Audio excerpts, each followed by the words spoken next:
Hi friends అందరికీ. రోజు evening అవగానే మా పిల్లలు తినడానికి ఏదో ఒకటి అడుగుతూ ఉంటారండి. వాళ్ళ కోసమని ఈరోజు నేను చిప్స్ ఆమ్లెట్ వేస్తున్నాను. దానికోసమని ఒక చిప్స్ ప్యాకెట్ తీసుకొచ్చాను. 2 ఎగ్స్ కొట్టేసి అందులో కొంచెం ఉప్పు, కారం, ధనియాల పొడి, అల్లం వేసానండి. వేసి ఇప్పుడు తీసుకొచ్చిన చిప్స్ ప్యాకెట్ మొత్తం చింపేసి ఆ చిప్స్ అన్నీ ఇలా చిన్న చిన్న చూర అలా చేసేసి నేను ఆ మిశ్రమంలో వేసానండి. అలా వేసేసి దాన్ని బాగా మిక్స్ చేయాలండి. ఆమ్లెట్ మిశ్రమం బాగా మిక్స్ అవ్వాలి. ఇలా చిన్న చిన్న ఉండలు ఉండకుండా అలా బాగా మిక్స్ చేశానండి. మిక్స్ చేసేసి ఇప్పుడు స్టవ్ పైన ఒక బౌల్ పెట్టేసి అందులో కొంచెం ఆయిల్ వేసేసి ఆయిల్ బాగా వేడవనివ్వండి. ఇలా ఆయిల్ వేడైన తర్వాత మనం ఆమ్లెట్ మిశ్రమాన్ని ఇందులో వేసేసాము. ఇలా వేసేసి ఇది ఆమ్లెట్ బాగా ఫ్రై అవ్వాలండి.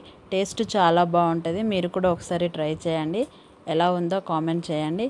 పిల్లలకైతే నచ్చిందండి. వాళ్ళు నెక్స్ట్ టైం ఎప్పుడు ఆమ్లెట్ వేసినా ఒక చిప్స్ ప్యాకెట్ తెచ్చేసుకుంటున్నారు, చిప్స్ వేసేసి ఆమ్లెట్ వేయమని.